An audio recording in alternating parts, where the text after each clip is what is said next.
છેલ્લા 22 વર્ષથી હું બહેનોના વિકાસના કાર્યમાં જોડાઈ રહી છું નહીં. અને વિકાસનું કાર્યની જ્યારે વાત કરતા હોય ત્યારે મારું વિકાસનું કાર્ય એ બહેનો સાથે થયેલું.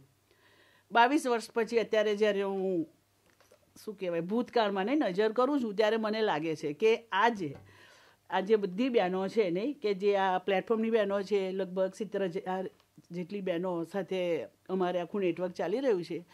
એ મારી એક ધગસ છે, એ મારો ઉત્સાહ છે, એ મારો પ્રેમ છે અને મારું પેશન છે નહીં. કોઈએ ટોમ હેલ્ટરે બહુ સરસ વાત કરી કે અને એનાથી હું બહુ પ્રભાવિત થઈ ગયેલી કે તમે જ્યારે એકલા સ્વપ્ન જુઓ ત્યારે એ સ્વપ્ન જ રહી જાય, પણ તમે જ્યારે બધાને ભેગા મળીને સ્વપ્ન જુઓ છો ત્યારે હકીકત થઈ જાય છે. આજે જ્યારે આ પ્લેટફોર્મ નહીં કે 35 બહેનોનું આખું જે પ્લેટફોર્મ 35 કોઓપરેટિવનું પ્લેટફોર્મ એક જગ્યા પર આવ્યું, એની પાછળ નહીં મારા કરતાં ઘણા બધાની તનતોડ મહેનત છે. અને એમાં જો મારે ખરેખર તો યશ આપવાનું હોય તો હું બધી કોઓપરેટિવની બહેનોને આપું છું કે જેમના સહકારથી, જેમના મદદથી જ આ પ્લેટફોર્મ શક્ય બન્યું છે. હવે મને જ્યારે આ વિચાર આવ્યો કે આ બધી બહેનોને એક પ્લેટફોર્મ પર લાવવાનું કારણ શું હતું. ગુજરાત એ ગાંધીજીનું રાજ્ય છે અને ગાંધીજીએ આખો જે સહકારી મંડળીઓનો સિદ્ધાંત આપેલો કે ભાઈ સહકારી મંડળી એ વિકાસનો એક વિકલ્પ પર્યાય છે. સહકારી મંડળીને જો તમે સક્ષમતા આપશો તો વિકાસ થશે. હવે આપણે ઘણી બધી વખત સાંભળ્યું છે કે તમે જ્યારે એક ભાઈને શિક્ષિત કરો ત્યારે એક વ્યક્તિ શિક્ષિત થાય છે, પણ તમે જ્યારે એક બેનને શિક્ષિત કરો ત્યારે એક કુટુંબ શિક્ષિત થાય અને એક સમાજ શિક્ષિત થાય. તો પછી મને આ શું કહેવાય સેકન્ડ વિકલ્પ વધારે ગમ્યો કે ભાઈ આપણે જો આ 32 મંડળીઓને શિક્ષિત કરીએ તો મને લાગે કે 32 મંડળીઓની જે જ્યોત કે જ્ઞાનની જ્યોત કે આવડતની જ્યોત નહીં તો આખા ગુજરાતમાં ફેલાય તો ઘણો બધો સમાજમાં ફેર પડે, પોતાના વ્યક્તિગત જીવનમાં પણ ફેર પડે. અત્યારે આ પરિસ્થિતિની અંદર છેલ્લા 6 વર્ષથી હું બહેનો સાથે કામ કરી રહી છું.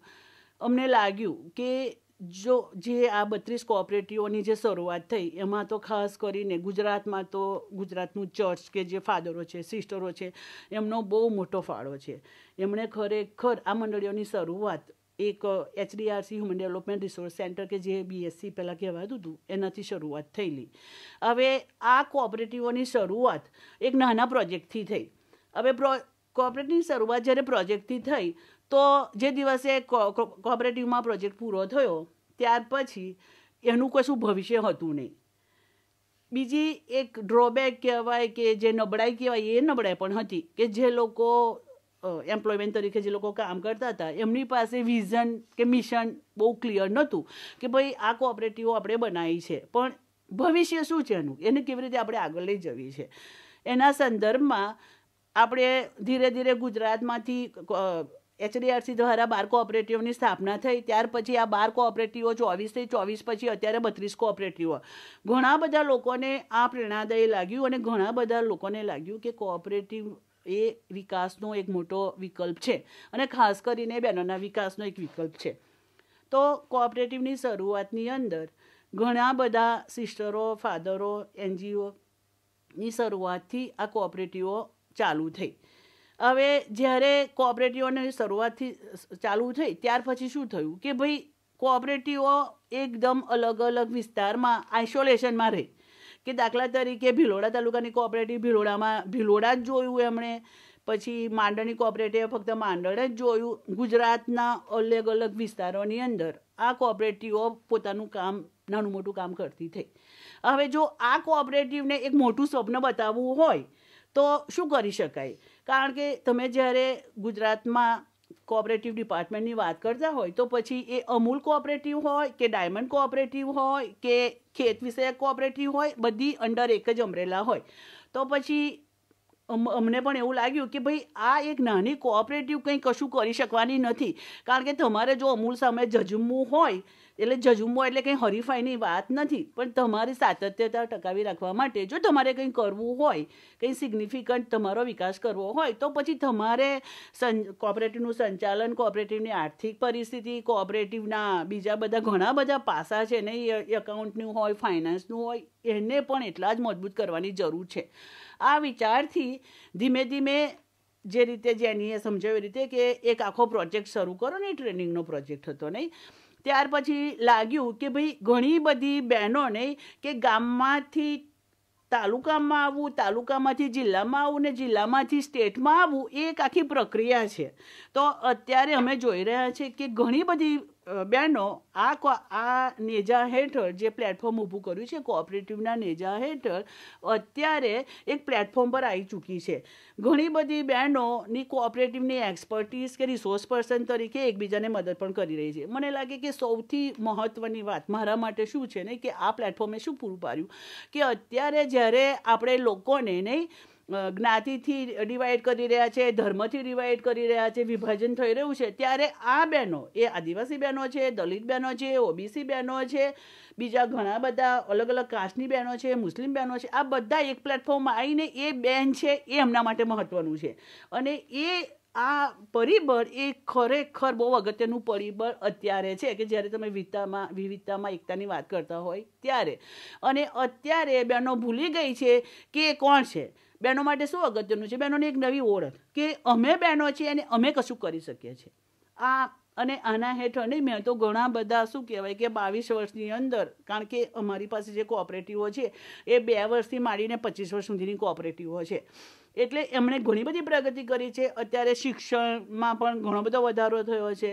બહેનોના વ્યક્તિગત ઓળખ નહીં, જે પહેલાં કોઈને ગામમાં પૂછો કે આ બેન કોણ છે, કે શારદાબેન કોણ છે, તો કહેશે ફલાણાની વહુ કે ફલાણાની માં કે ફલાણાની બેન, પણ અત્યારે કહેશે શારદાબેન કોઓપરેટિવવાળા. કે એટલે એક આખી જે સંસ્થાકીય ઓળખ થઈ ને કે આખું જે માળખું બહેનોએ ઊભું કર્યું છે એ ખરેખર શું કહેવાય એને અભિનંદનને પાત્ર છે અને એ બહુ સરસ પ્રગતિ છે બહેનોની. તો આ સંમેલનનો મુખ્ય ઉદ્દેશ નહીં કે આ પ્લેટફોર્મ જ્ઞાન અને આવડતનો જે બહેનોના અનુભવો છે કે વર્ષોના અનુભવો છે કે એક સ્થાનિક સંગઠનની મજબૂતાઈ માટે નહીં એમણે શું કર્યું છે ગામ લેવલે એ આ પ્લેટફોર્મ ઉપર આવી અને આ લોકો શેર કરે એકબીજા સાથે. કારણ કે ઘણી બધી વસ્તુઓને ક્લાસરૂમ કરતાં આવા અનુભવથી બહેનો વધારે શીખે છે. કારણ કે જે બહેનોની જે આખી શીખવાની પદ્ધતિ છે ને એ ખૂબ જ અનુભવલક્ષી છે.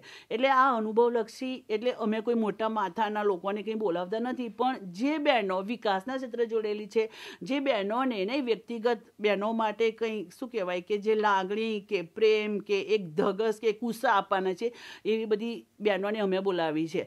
હવે એમાં તો દરેકે આ જે કોઓપરેટિવનું જે નેટવર્ક છે એની અંદર અમારે અલગ અલગ કમિશન છે અને એક કમિટી છે. આ કમિટી એનું આખું ઓર્ગેનાઇઝેશન કર્યું છે. એટલે આ પ્રોગ્રામ એ બહેનોનો છે, એ બહેનો દ્વારા છે અને બહેનો માટે છે.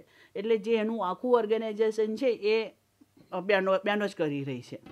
ખાસ કરીને જે કોઓપરેટિવને લગતા ને કે જે સંચાલનને લગતા પ્રશ્નો છે, પછી ગવર્મેન્ટ તરફથી ને કે આખું કોઓપરેટિવ ડિપાર્ટમેન્ટ એ રજિસ્ટર્ડ બોડી છે, લીગલી ને કાયદાકીય રજિસ્ટર થયેલું છે. તો એને લગતા બહેનોને કયા પ્રશ્નો પડે છે. પછી એ સિવાય પણ જે બહેનોના સમાજના પોતાના પ્રશ્નો છે નહીં, કારણ કે તમે જ્યારે સંગઠનની વાત કરતા હોય ત્યારે જે શું કહેવાય કે ભાઈઓ જે સંગઠન ચલાવતા હોય અને બહેનોનું જે સંગઠન છે એમાં ઘણો બધો ફેર છે ને કે આખી જે નેતાગીરીની જે વાત છે કે આગેવાનીની વાત છે એ બહેનો જો આગેવાની લે અને કેવી રીતે નહીં કે જે એમના સામે જે સામાજિક પડકારો છે નહીં એને કેવી રીતે હાંસલ કરે.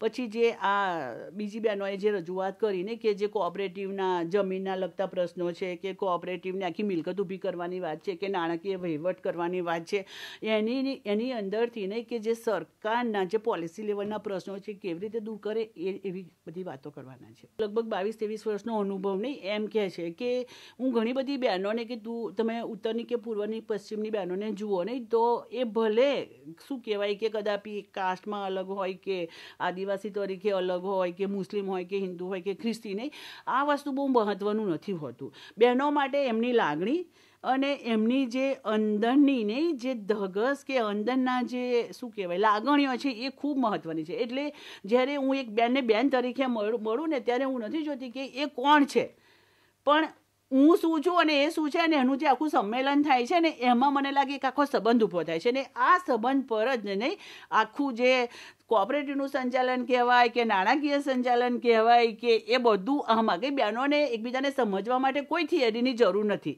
આ હું કન્વિન્સ છું એના માટે કે તું બેન છું ને હું બેન છું ને ચલો સાથે રહીને કંઈક સારું કરીએ. આ જ એક મોટો મેસેજ નહીં અત્યારે બહેનો પાસેથી હું શીખી છું. અને મને એ પણ લાગે છે કે હું શું કહેવાય કે અત્યાર સુધી ઘણા બધા લોકોને જ્યારે હું કોઓપરેટિવ ડિપાર્ટમેન્ટમાં સરકારી કે જે મોટાભાગે બહુ શું કે પિતૃસત્તા માળખાની અંદર છે ને જ્યારે હું એમને મળું અને હું જ્યારે કહું ને કે ભાઈ મને ઘણા બધા સાહેબો કે બેન તમે આ શું કરવા તમારો ટાઈમ બગાડો છો ને હમણાં જ અહીંયા સ્ટેટ કોઓપરેટિવ ડિપાર્ટમેન્ટમાં મને કહેતા હતા કે તમે કેમ ટાઈમ બગાડો છો કારણ કે બહેનો તો 10 દિવસ 20 દિવસ કરશે ને પછી બધું પડી ભાગશે. પછી મેં એમને કીધું કે હું તમને એવી બહેનોના ઓડિટિંગ રિપોર્ટ બતાવું કે જેની પાસે 5 કરોડ રૂપિયા હોય એવી કોઓપરેટિવો બહેનોની ફક્ત ત્યાં ક્યાં શક્ય જ નથી કે. તો મેં કીધું કે તમે છે ને અબૂજ છો તમને ખબર નથી. મેં કીધું કે બહેનો શું ના કરી શકે એવી રીતે નહીં. એટલે આજે પણ આટલું બધું વાસ્તવિકતા નહીં લોકોને સ્વીકારવા માટે તકલીફ બને ખાસ કરીને ભાઈઓને સ્વીકારવા માટે બહુ મુશ્કેલી પડે કે ના બહેનો કરી જ ના શકે. એટલે આખી જે માનસિકતાનો બદલાવ છે ને એ બહુ અગત્યનો છે કે બહેનોએ કરીને બતાવ્યું છે કે હા આ શક્ય છે બહેનોનો વિકાસ. મને એવું લાગે કે જો આખું સંગઠન હોય ને એ પછી લોકલ સ્થાનિક સંગઠન હોય બહેનોનું સંગઠન હોય કે કોઈ સ્ટેટ લેવલનું સંગઠન હોય એમાં એક સંબંધ વસ્તુ એક બહુ અગત્યની છે. અને મને લાગે કે બહેનોના તો લોહીમાં જ સંબંધ ભળેલો છે નહીં કારણ કે તમે બહેનોને શું કહેવાય કે બહેનો એ તો સૃષ્ટિનું સર્જન છે ને એટલે ભગવાને બહેનોને સર્જનાત્મક શક્તિ કે જે પોતાના બાળકને પેદા કરી શકે એનો અર્થ એવો કે સર્જનાત્મક છે. તો જ્યારે સર્જન કરવાની વાત આવે ત્યારે પહેલું જો સર્જનાત્મક હોય તો પછી એ સર્જન જ કરી શકે નહીં. અને એ સર્જનાત્મક ગુણ એને બધી પ્રવૃત્તિઓમાં બહુ સરસ ખીલવી શકે છે.